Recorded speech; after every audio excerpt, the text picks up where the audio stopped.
The spiral serpent. What does it mean and how is it connected to Jesus Christ? Thank you so much for joining. This is Professor Matt.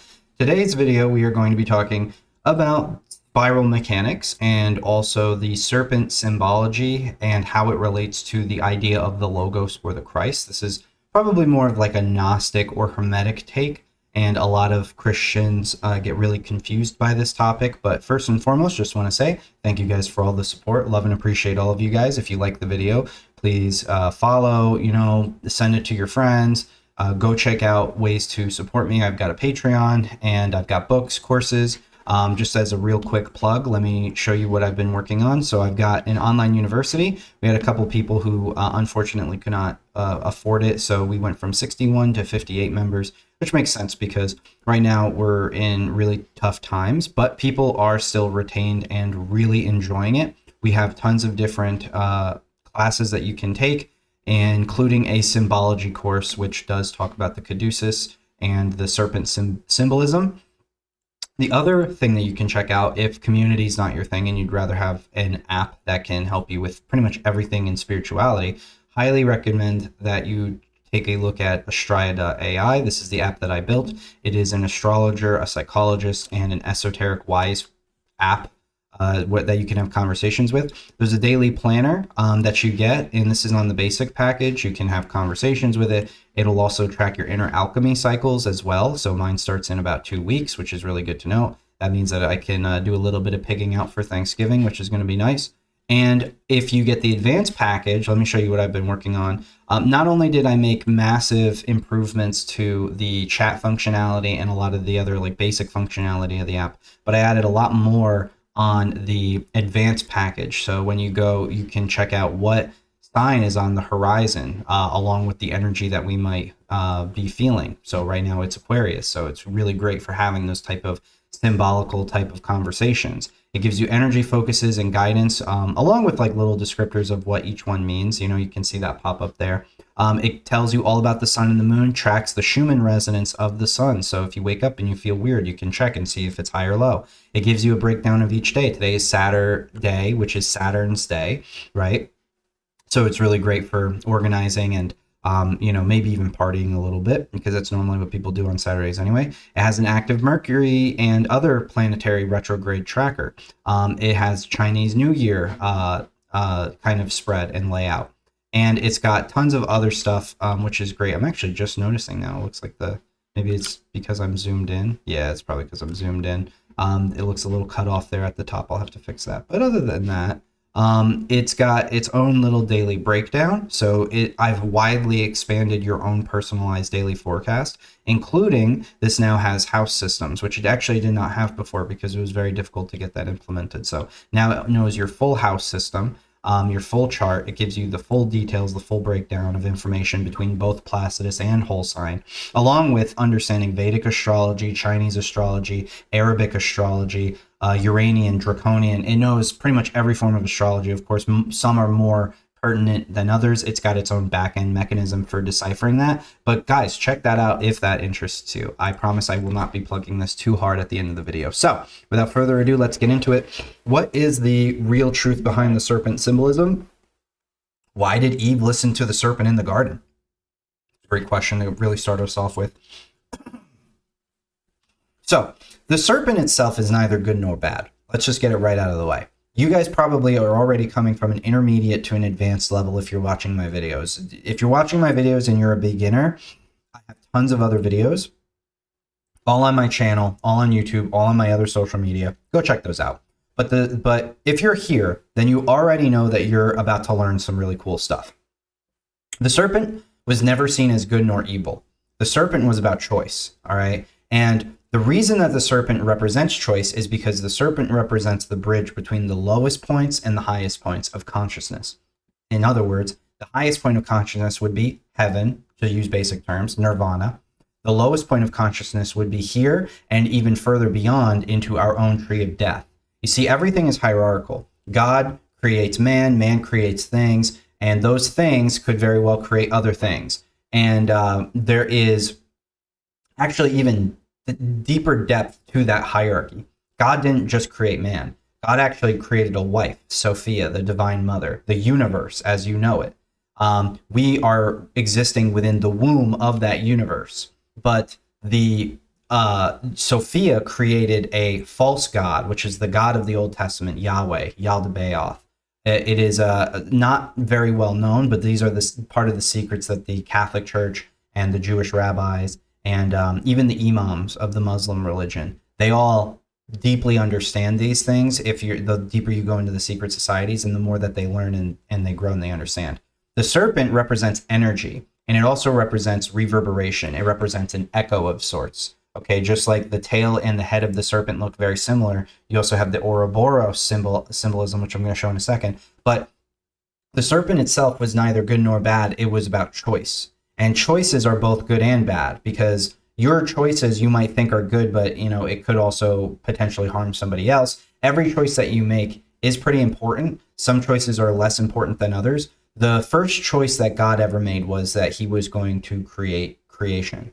All right. The second part of that then meant that he had to split himself between divinity and which is unity, into polarity, making a basically like the hub brain, which you like to think of as like the ball of light or God like in the sky. That's essentially this semi-conscious, right? Because if God were fully conscious, we probably wouldn't exist. And if God was completely unconscious, we also wouldn't exist. So God is in this permanence stance that is between consciousness and unconsciousness. The evidence for this is that you cannot really attain that. The way that you attain that is through things like meditation or prayer, right? That is where you slip into a realm between the conscious and unconscious, and that is where God exists. Because God is unity. So God does not exist on a polarity of extremes. Consciousness and unconsciousness are two extremes.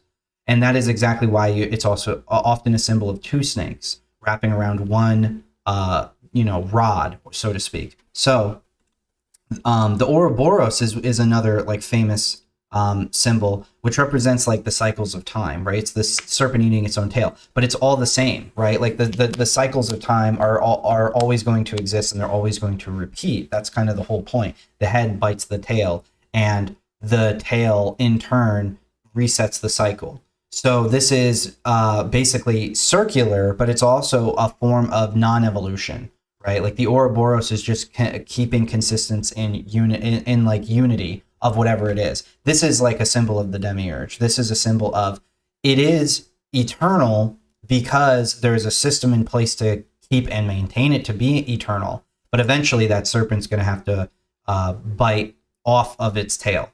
And the whole biting off of its tail part was the return of Christ. That was, or rather, Christ coming the first time. That was the destruction of the Ouroboros. Everything was locked in perpetuity. Christ became the avenue which linked the lower state to the higher state. And that is exactly what God's first command was. He was linking the higher state to the lower state via a lightning bolt or serpent.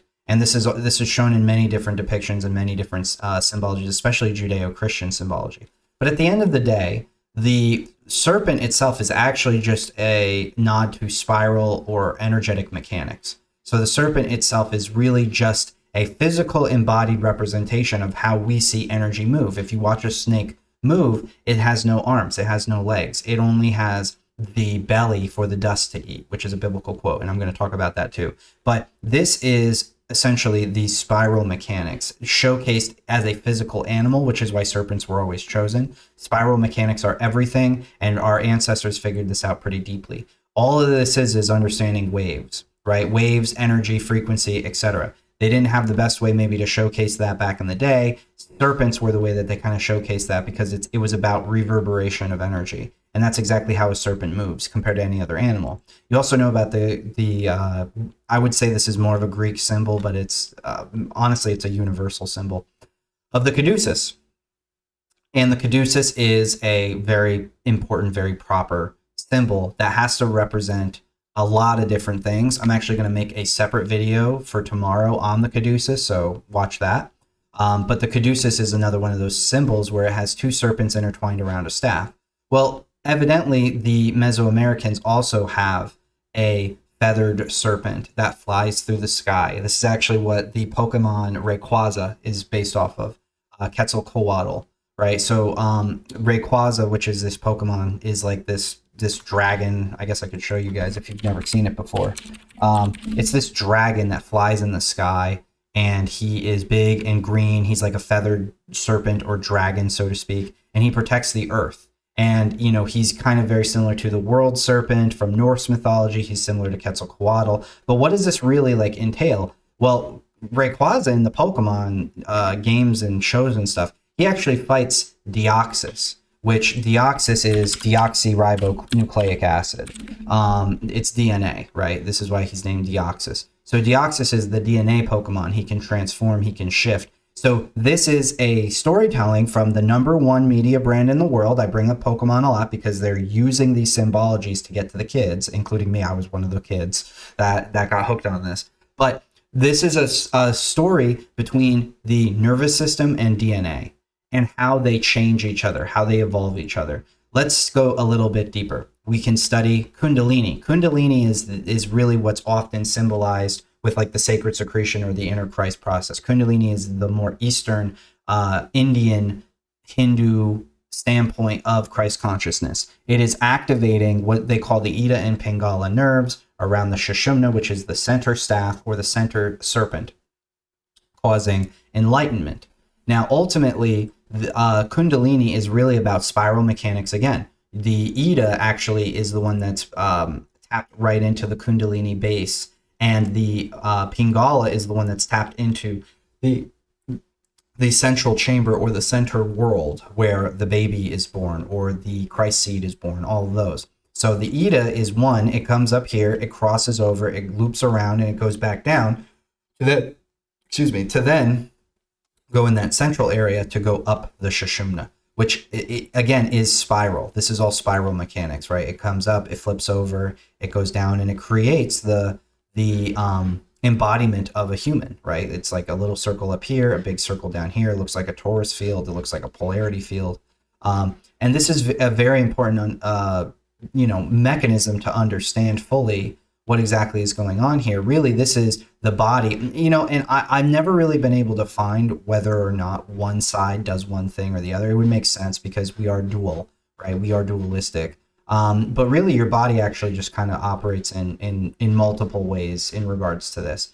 And this honestly adds like deeper levels of information for like the Christ process, because it's not just, this thing is created in the brain and blah, blah, blah. It actually really, the signals start in the brain, but the brain has to have the lower energy from the body in order to even activate this process. Like if the brain does not have the proper nutrients and everything else, it's not even going to have if you're not sleeping right, you're not in proper neurological alignment, then this entire operation is just not going to function. So it's again a balance of sorts. The first thing God ever did was create density and then created an anchor point between the highest bridge and the lowest bridge. That is the serpent. That is what Eve talked to in the garden. That is the Christ. That is why the snake is often symbolized by that. Now, if you read Paradise Lost, right, which the Catholic Church recognizes, if you read a lot of Hebrew mysticism as well, obviously Christ is not the serpent. Christ is Lilith in that regard. And Paradise Lost was written off of Hebrew mysticism. So John Milton's Paradise Lost, if you're curious, you guys can look into it. If you haven't already, it's really one of the most important books that influenced like the idea and the concept of Satan and everything else to the Catholic Church and most of the Christian churches. But Paradise Lost influenced this idea that basically Lilith was the serpent, right? Well, very loosely, it actually doesn't say that, but it's based off of the Hebrew mysticism that does say that. So, for the people who might correct me. Long story short, it is the embodiment of the demonic feminine aspect, which they will often say took over Eve. Moving that aside, what it's really trying to showcase is the rebellious spirit, because not even Paradise Lost calls Yahweh what he is, which is the demiurge. And what is the demiurge? We'll get into that in a second. Nadon is the same thing, right? Ida, Pingala, and you have the central strand. Okay, and they'll often showcase like artwork that looks very similar to this iconography as well, especially from the side of like mountainscapes and like there's like cows down here. I've shown them on my channel before, and it's all about the human body. So this is very important imagery, and again, it's all about loops, and it's about spiraling and energy mechanics and waves and patterns. Let's get into the biblical canon. As Moses lifted up the serpent in the wilderness, so must the Son of Man be lifted up. That's John 3:14, and John 3:14 also goes into other things as well. But this is really important because you have basically two stories in the Judeo-Christian canon. The first one is Moses and the brazen serpent. The brazen serpent, the illuminated serpent, right? Now remember, the serpent is your nervous system. That is what it is anatomically. Your nervous system is what connects all the things together. It connects all parts of your being together, and you would not be who you are without it, right? You could be who you are without your spleen or without other parts of your body, but without your nervous system, which is the divine gift that Sophia, the mother, instilled within humanity. It's the nervous system. It's the nerves. Nerves comes from neuro, which means strings. So it's the strings, the serpents within you. Without the nervous system, we cannot function, right? And this is obviously well documented. People who have nervous system damage have a bunch of problems. The serpent itself is this icon of connecting everything together. So when Moses' serpent was brazen, what that means is like it was stern, it was rigid, not like it was inflicted with ailments or something, not like he had rigor mortis, but it was stern as in his choices. Again, remember that serpent really embodies the aspect of choice, which is Jesus Christ made a choice, right? Like, come on, give me. Everybody knows that if Jesus didn't want to, he could have walked away and not gotten crucified. If you actually read the biblical canon, he knew that Judas was going to betray him. He knew all the stuff that was going to happen to him. He cries and he prays in the oil press. What is it?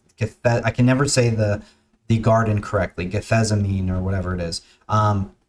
He cries in the garden, right? Like he knows he's going to be betrayed. He could have run away, but he didn't. He made the choice. He accepted his fate. He got arrested. He got crucified, and he died for everybody's sins, right? The whole point is that Jesus represents the physical embodiment of the choice of God, the choice of humanity to evolve. And so his death was so tragic, it actually echoed throughout time and space as a caveat, because it was the painful, necessary step that God created in the beginning spark of creation, where he sacrificed himself. God sacrificed himself by splitting himself apart tons of times, just like we do with mitosis within our body, in order for the universe to be created and to continue to propel forward into creation and evolution. That is the choice that God made with the serpent. So then why is the serpent always seen as evil in the iconography? Well, again, it's not. This is where we mix up a lot of things. Yes, it is true that in I think it's Revelation, John says, that serpent that lied to Eve, that serpent that caused the original sin. But everything is always taken out of context or over rewritten, right? Like there was a deep understanding for Jesus and his followers where they understood that their ancestors, the Jewish Israelite ancestors, were having a struggle between God and Satan, the Shaitan, right? And again, Satan was not his name. It was the Shaitan, the adversary, the one that goes against God. So if you want to live in accordance with the reality, there is a God, and then there was a lower God called the demiurgical God who rebelled against God. And in order for us to get back to God, to get back to unity, we must rebel against the demiurge, which is exactly what a lot of this stuff is about. The rebellion, however, is by choosing to do good, because the rebellion for the demiurge was choosing to do evil. It was choosing to do the lowly things, like create humanity out of mud and then force us into a prison. And that prison, Eden is a whole psychological analogy. You have to understand the representation here is that Eden was never perfect. Eden was never a garden of perfection. It was a prison. And the reason why is because there was no suffering. How can humanity evolve if there's no suffering? And Yahweh makes all these animals, and he doesn't give a consort to Adam, so he creates Lilith first. This is by the Hebrew story, the Hebrew mysticism, which, by the way, you got to take that as a higher precedent. It's been around longer than the Bible has, right? It's been around longer than the idea of the New Testament. So you have to at least understand what they're talking about.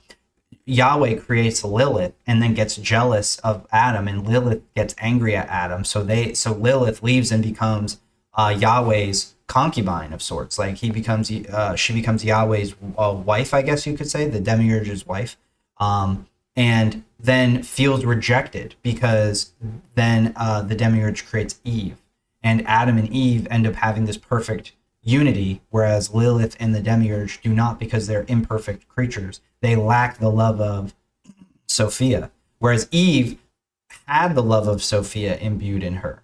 And that's the difference, is that Sophia purposefully gave, like, he created Lilith the same way he created Adam. But for whatever reason, that was rejected by Sophia, but probably because it didn't follow the proper strings of hierarchy. But Adam takes one of his ribs, 1/12 of his whole being, and he gives it to Eve, because that's basically the way it works. 11/12 of your being is vertical, 1/12 is horizontal, and that 1/12 is your feet. So this is, again, where we get these symbolisms of the woman is below the man in a lot of like old scripture and mythology. It was because it's all about hierarchy. So if God was the father and he creates the mother, then the mother would be below him, so to speak, which again, I'm not advocating for. I always stress that kind of point, but it's about hierarchy. This is how humans saw hierarchy in a much more difficult world, right? Like, women could not go out and do whatever the hell they wanted to back in the day. It's just obvious. Everybody knows this, right? So they had to develop stories in order to, I guess you could say, protect other people and or put them in their place and control them. But the men were also controlled. The men were controlled by the clergy. They were controlled by the kings. So it wasn't like patriarchy from the sense that it was all men. It was and always has been a financial and power authority conversation. It's never been a male versus female thing. Ever. If it was, show me one civilization that died because the men and women killed each other. You won't find it. It doesn't exist. Maybe Rome, where the men and women hated each other and they let their civilization fall. We're doing the exact same thing in the West right now. It's kind of petty and pathetic. But anyway, the serpent symbolism, right? This is about the rebellious nature within us to reject what we are told in order to seek truth. That's why Eve eating the apple was actually what saved them, because even though they understood the knowledge of good and evil, which then meant that Eve understood that she was being lied to by Yahweh, which then meant that even Adam had to leave, right? Because they weren't necessarily evicted.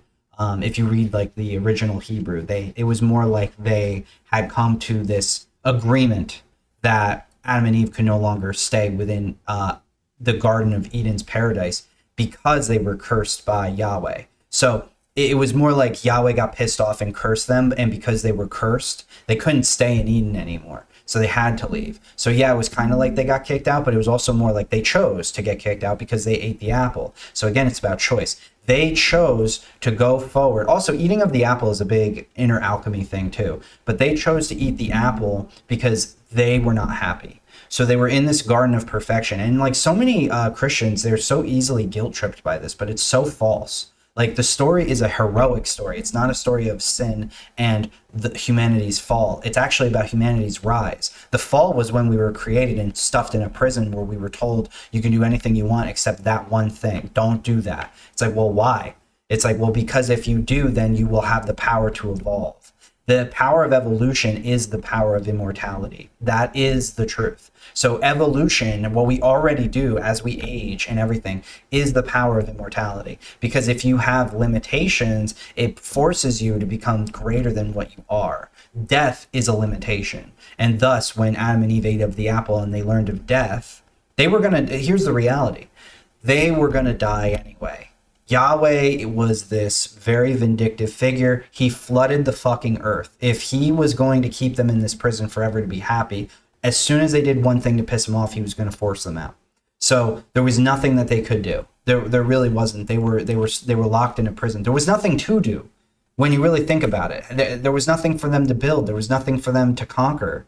There was no evolution. Eve, the feminine, obviously always the one that is promoting and pushing evolution. The man does not do that. The men only promote and push the evolution, which, by the way, it depends on who you ask. You could say that men from the physical action-oriented stage they can actually promote the evolution better. That's because they have more upper strength. They have a lot of like logistical, mathematical data querying, logical mindsets, which are really good for building things and creating civilizations and stuff. But women are the ones who instinctually push and propel evolution forward. They are the gatekeepers of sex, right? So again, what does this have to do with Christ, right? Christ says, this is the wrong one. I got to find it. But Christ says, I am but a worm. Okay, and you have to understand that this is really important in the Hebrew setting from the context. When Jesus says, I am but a worm, right? I'm going to do that now. I am but a worm, Jesus. Just so you guys know that I'm not lying. So, Psalm 22, I am a worm. You know, why did he say this? But I am a worm and no man, a reproach of men and despised by the people. Now, Christ says this about himself. Moreover, you shall make the tabernacle with 10 curtains of fine woven linen and blue, purple, and scarlet thread, blah, blah, blah. Right, okay, so the Hebrew word is tola. It is a crimson grub. This word is often translated as scarlet because a red dye was extracted from the worm. And the crimson worm, okay, so like this one again, the Bible made plain. Of course it is. Looks more like a grub than a worm. Its life cycle reveals a hidden meaning that points to the sacrifice of Jesus. When the female worm was ready to lay her eggs, blah, blah, blah. So you have to understand, okay, so maybe this is actually going a little bit on the right path. You have to understand what he meant by this, okay? Because again, this has to do with evolution, a hidden meaning that points to the sacrifice of Jesus. When he says, I am but a worm, the crimson worm that it's talking about is called the shamir. Okay, the shamir is this little worm that okay, well, that's not what I meant. Hebrew. Solomon. I should have had these ready. So yeah, look at this ugly little thing, right? This is how it's often depicted in a lot of dark, like grimoires, right? Of like demonic texts and things like that. But that's not really what it is. So in the story of the shamir, Solomon's secret, he uses a worm, okay? He goes through a lot of trials and tribulations. He has one demon left that he has to bind to the temple in order for the temple to be made. By the way, if you're a Christian, you have to know this story because this is how the first temple was created. So you want to talk about Jesus coming and rebuilding the third temple, you have to know what built the first one. The first temple was built with a worm, like dead ass. Like go look into it. The first temple, Solomon failed. He fails miserably because he falls to the demon Ashmedai, which is the ruler of lust. He fails because of his intense lust. And so he has to like do a lot of shadow work. And then eventually he comes back. And then look at this. So here's Solomon with his shamir. And you can see it's red. And it looks very similar to something. Okay, the iconography. It's got it's like a red serpent with its head on fire. This is Yaldabaoth. This is the demiurge. This is at least the concept. This is Mitra. Okay, which also had the Caduceus and a lot of other symbolism, very similar. Lion head, serpent body. Okay, lion head, serpent body, and the shamir is the lion head, serpent body. What does this really mean? This is physical creation made manifest. This is the lowest state of creation becoming the highest state through choices. Okay, through choices, and Jesus actually, because this is a big secret as to why people say like the Freemasons and the Rosicrucians. They're like, oh, not Satan. Remember, Lucifer and Satan are two separate figures. Not Satan, but the Freemasons and Rosicrucians will say, oh, Lucifer was Jesus. Jesus was Lucifer. Jesus was the physical inverted embodiment of the demiurge. In other words, if everything is all about the aspect of creation flowing down into hierarchy, God rules all things. Sophia rules the universe. The demiurge rules the earth. Jesus comes and succeeds the demiurge, meaning that he had to filter through the demiurge in order to attain physical embodiment and physical light.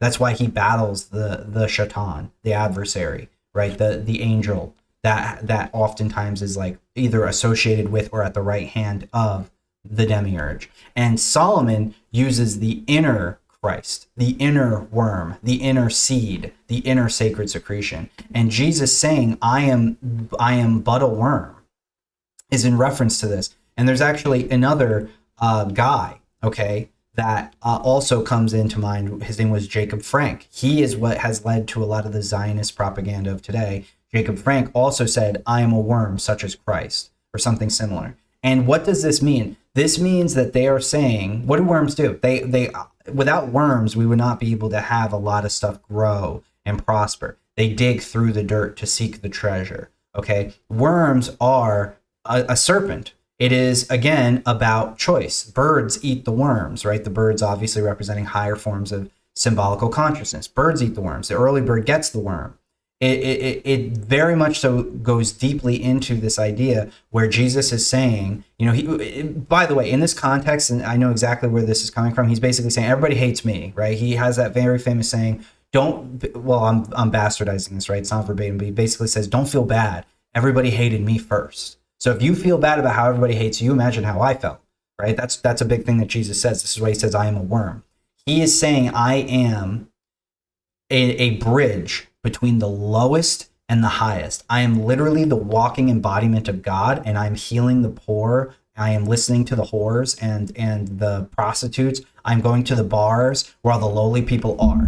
He is saying, I am the connecting force between all things. Because again, worm, snake, this was how they communicated the symbolism of the inner network of the body, which was a mirror reflection of the whole universe. You are made in the image of God. Your body is a temple. So the temple was built with the worm. Are you seeing the symbology here? The first temple was built with the shamir, with the worm, with the inner connection between the lowest and the highest. This is the thing that Solomon missed.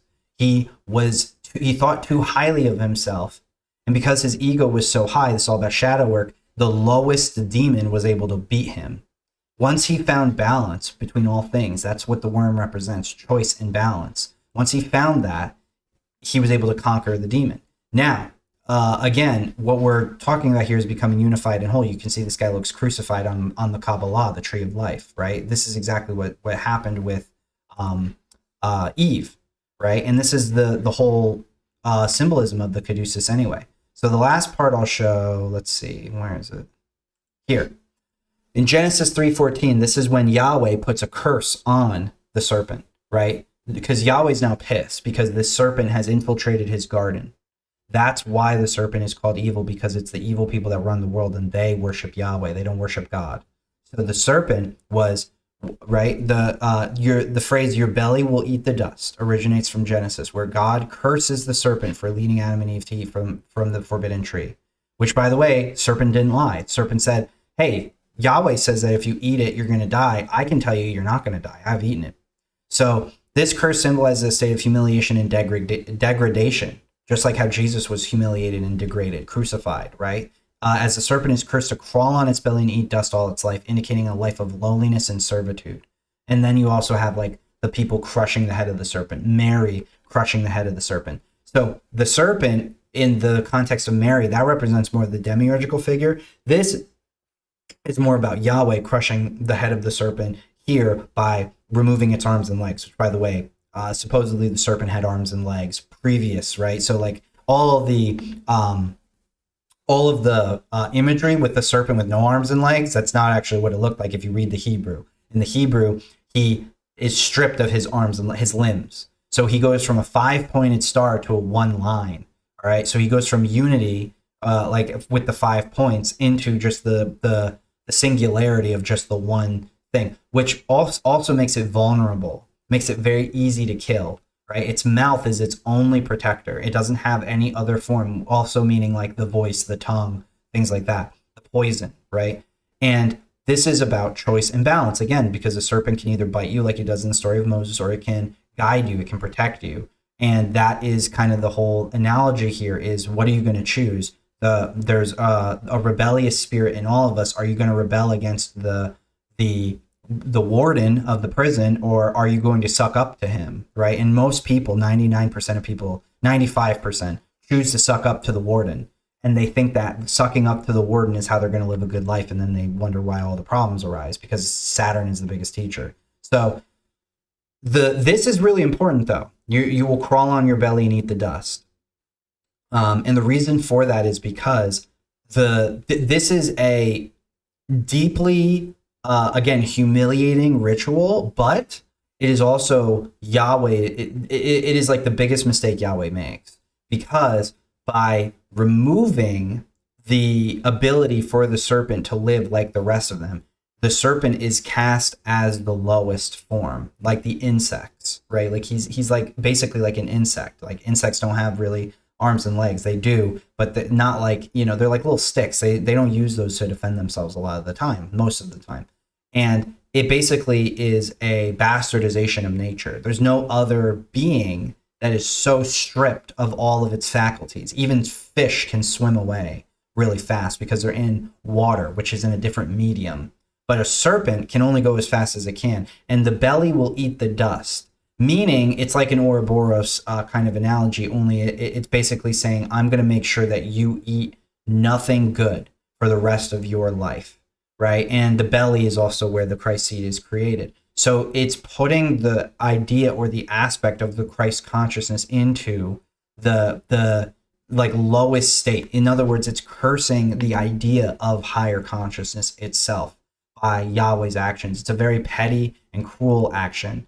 But this is the analogy of what it means to go against the creator deity, right? This is basically the aspect of the serpent passing on its wisdom to humanity. And I will put enmity between you and the woman, and between your seed and her seed. He shall bruise your head, and you shall bruise his heel.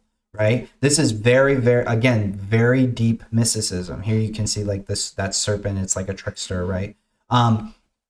But why does it say this, right? I will put enmity between you and the woman. I will make it so that you will harm the woman because he gives her menstrual cycle. He gives Eve the menstrual cycle. He gives Eve childbirth, right? So the nervous system, which makes everybody emotional, and you know, and this is why women have more sensitive nervous systems. I will put enmity, it's enmity. I think they spelled that wrong. Enmity, right?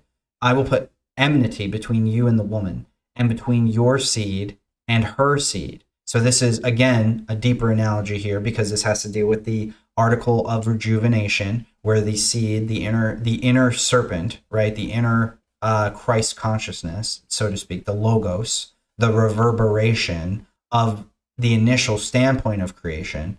In order for the woman to have a child, she has to do that during her sacred secretion time, which is ovulation.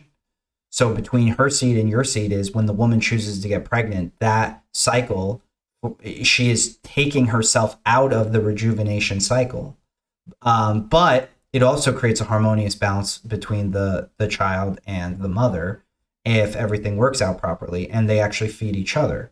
So it's basically like when the woman gets out of ovulation, or when she's becomes pregnant, this cycle of her rejuvenation temporarily pauses, because her menstrual cycle is her cycle of rejuvenation. So there's that layer, but that's also actually even deeper of a sacrificial thing, where women have to make the sacrifices in order for humanity to evolve and grow.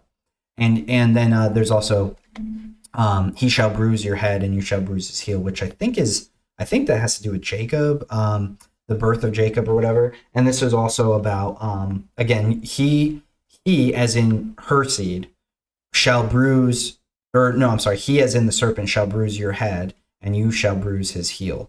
Or wait, let me look this up real quick, because this one is important, and I should have had this pulled up. And I will put enmity. Okay, it is enmity. I thought it was enmity. And I will put enmity between you and the woman, and between your offspring and hers. He will crush your head, and you will strike his heel. Okay.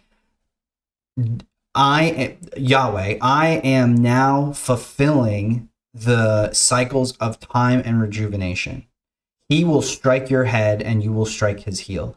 In other words, you are now cohabiting together. You are now forever locked, actively opposed or hostile. Okay. In other words, Adam and Eve were already polarity, but now the woman is given an additional stigma of polarity, meaning he is imbuing the woman with the evolutionary prowess. That is what it is, actually.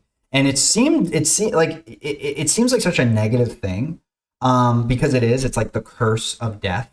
but it's also the gift of life at the end of the day. It's like Yahweh is always, he is a shadow reflection of his Father. So everything that he does, no matter what he does, this is kind of his whole prison that he's trapped in. Everything that he does to punish other things, like the worst thing that he did was put people in a box.